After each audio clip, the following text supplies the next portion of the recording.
Hello traders, good morning. இப்போ time வந்து பார்த்தீங்கன்னா 8:20. ஸோ ஆஸ் ஆஃப் நோ நம்மளோட கிஃப்ட் நிஃப்டி 120லேருந்து 150 பாயிண்ட் அளவுக்கு நெகட்டிவ் காமிச்சிட்டு இருக்கு. இதுக்கு காரணம் நேற்று ஈவினிங் நடந்த சில நெகட்டிவான அப்டேட்ஸ் தான்.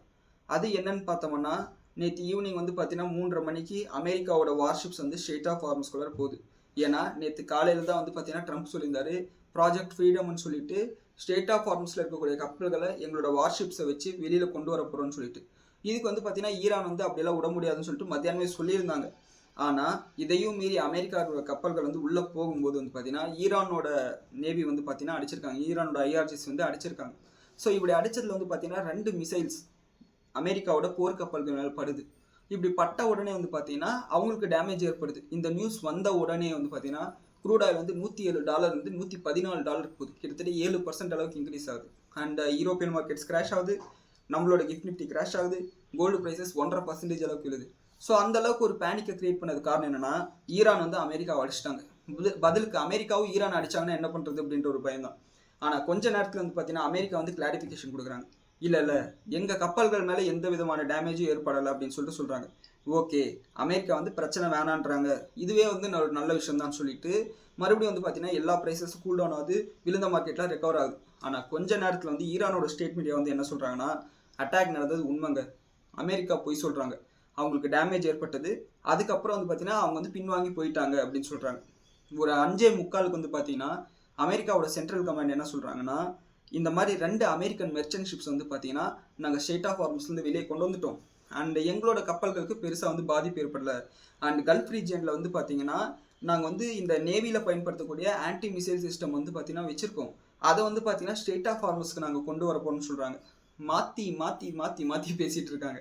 அதாவது 1 மணி நேரம் வந்து மார்க்கெட் வந்து ஒரு 150 பாயிண்ட் ஏறுது, மறுபடியும் இன்னொரு மணி நேரத்தில் வந்து ஒரு 150 பாயிண்ட் 200 பாயிண்ட் விழுது.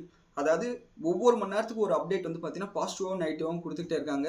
ஸோ இந்த சூழ்நிலை வந்து பார்த்தீங்கன்னா 7 மணிக்கு மேலே யுனைடெட் அரப் எமிரேட்ஸுக்கு சொந்தமான ஒரு ஆயில் டேங்கர் மேலே வந்து பார்த்தீங்கன்னா ஈரான் வந்து ட்ரோன் அட்டாக் பண்ணுறாங்க. ஆயில் ஃபெசிலிட்டி மேலேயும் வந்து ட்ரோன் அட்டாக் பண்ணுறாங்க. அண்ட் இந்த தாக்குதல் வந்து பார்த்தீங்கன்னா 3 இந்தியர்கள் வந்து காயமடைகிறாங்க. அவங்கள கொண்டு போய் ஹாஸ்பிட்டலில் சேர்த்துருக்கிறதா சொல்லியிருக்காங்க. ஸோ இது வந்து பார்த்தீங்கன்னா உண்மையாகவே கொஞ்சம் கஷ்டமான செய்தி தான்.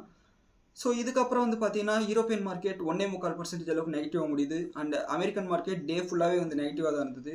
அவங்களோட டவ் ஜோன்ஸ் வந்து பார்த்தீங்கன்னா 1%, நாஸ்டாக் வந்து ஒரு 1/4%, அண்ட் S&P வந்து ஒரு 0.5% நெகட்டிவாக முடியுது. அண்ட் இன்னைக்கு விடியற் காலையில் வந்து பார்த்தீங்கன்னா ஈரானோட ஃபாரின் மினிஸ்டர் வந்து ஒரு போஸ்ட் போட்டிருக்காரு அவரோட ட்விட்டர் பிளாட்ஃபார்மில். என்ன சொல்லியிருக்காருன்னா, இந்த ஹார்மஸில் நடக்கிற பிரச்சனை வந்து பார்த்தீங்கன்னா ஒரு பொலிட்டிக்கல் கிரைசிஸ், அதுக்கு வந்து பார்த்தீங்கன்னா மிலிட்ரி சொல்யூஷன் தேடுறது ஒரு முட்டாள்தனம்னு சொல்லியிருக்காரு. அண்ட் அது மட்டும் இல்லாமல் பாகிஸ்தானோட உதவியினால் வந்து பார்த்தீங்கன்னா இந்த மீடியேஷன் எஃபர்ட்ஸ் எல்லாம் போயிட்டு இருக்கு, நெகோசியேஷன் போயிட்டு இருக்கு. அந்த நேரத்தில் வந்து பார்த்தீங்கன்னா பிரச்சனையை இழுக்கிற மாதிரி இந்த அமெரிக்கா பண்ணுறான். ஸோ அதுக்கு வந்து யுனைடெட் அரப் எமிரேட்ஸ் வந்து துணை போகக்கூடாதுன்னு சொல்லியிருக்காங்க. அண்ட் அது மட்டும் இல்லாமல் இந்த ப்ராஜெக்ட் ஃப்ரீடம்ன்றது வந்து பார்த்தீங்கன்னா ப்ராஜெக்ட் டெட்லாக், இதனால் வந்து பார்த்தீங்கன்னா எதுவுமே நடக்க போகிறது கிடையாதுன்னு சொல்லிட்டு ஈரான் தரப்புலேருந்து ரிப்ளை கொடுத்துருக்காங்க. அண்ட் நம்மளோட தலைவர் ட்ரம்ப் வந்து என்ன சொல்கிறாருன்னா, இந்த போர் வந்து பார்த்தீங்கன்னா ரொம்ப சீக்கிரமாக முடிக்கணும்னு சொல்லிட்டு எங்களுக்கு எந்த விதமான அவசியமும் கிடையாது. ஸோ அதனால் வந்து பார்த்தீங்கன்னா நாங்கள் எத்தனை நாள் வேணால் இந்த போரை போகணும், அதே தான் மறுபடியும் அதே டைலாக்ஸ் தான். இன்னொரு 3-4 நாள் வந்து இன்னொரு 3-4 வாரங்கள் வந்து பார்த்தீங்கன்னா இந்த பிரச்சனை போகும், இந்த ஆப்ரேஷன் ஃப்ரீடம் வந்து போகும் அப்படின்னு சொல்லிட்டு சொல்லியிருக்காரு. இது நம்ம ஏற்கனவே கெஸ் பண்ணது தான். அந்த காங்கிரஸில் வந்து பார்த்தீங்கன்னா அந்த 60 நாள் லிமிட் இருக்கு இல்லையா, ஒரு மிலிட்ரி கான்ஃப்ளிக்ட் வந்து பார்த்தீங்கன்னா ஆரம்பித்து 60 நாள் தாண்டி போச்சுன்னா அவங்களோட காங்கிரஸில் அப்ரூவல் வாங்கணும். இப்போ ட்ரம்ப் என்ன சொல்கிறாருன்னா, ஆப்ரேஷன் எபிக் ஃபியூரி முடிஞ்சிருச்சு, ஆப்ரேஷன் மிட் நைட் ஹேமர் முடிஞ்சிருச்சு, இப்போ வந்து பார்த்தீங்கன்னா ஆப்ரேஷன் ப்ராஜெக்ட் ஃப்ரீடம் அப்படின்ற பேரில் வந்து பார்த்தீங்கன்னா புதுசாக ஒரு பஞ்சாயத்து ஆரம்பிக்கிறாரு. ஸோ இதுக்கு வந்து பார்த்தீங்கன்னா மறுபடியும் 60 நாள் அடுத்து 2 மாதம் இருக்கு இல்லையா, அதுக்குள்ளார முடிச்சிடலாம்னு நினைக்கிறாரு என்னமோ. ஸோ இந்த காரணத்தினால வந்து பார்த்தீங்கன்னா ஓவராலாக மார்க்கெட்ஸ் எல்லாம் கிராஷ் ஆயிருக்கு. அண்ட் இன்னைக்கு காலையில் வந்து பார்த்தீங்கன்னா கொரியன் இண்டெக்ஸ் வந்து லீவில் இருக்குது, அவங்களுக்கு வந்து நேஷனல் ஹாலிடே போல இருக்குது, அதனால் அவங்க ட்ரேட் ஆக ஆரம்பிக்கல. ஜப்பானோட நிக்கி இண்டெக்ஸ் வந்து பார்த்தீங்கன்னா 0.4% பாசிட்டிவாக இருக்குது. அண்ட் நம்மளோட கிஃப்ட் நிஃப்டி வந்து பார்த்தீங்கன்னா நேற்று க்ளோசிங்கோட கம்பேர் பண்ணும்போது இப்போ 140 பாயிண்ட் அளவுக்கு கேப் டவுன் சொல்லிட்டு காமிச்சிட்டு இருக்கு.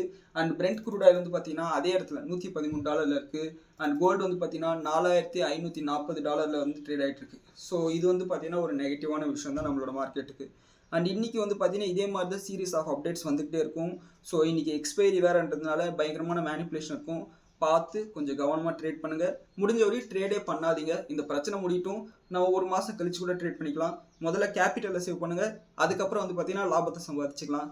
ஸோ இன்றைக்கி உங்களுக்கு ஒரு லாபகரமான நாளாக இருக்க என்னோடய வாழ்த்துக்கள். நன்றி, வணக்கம்.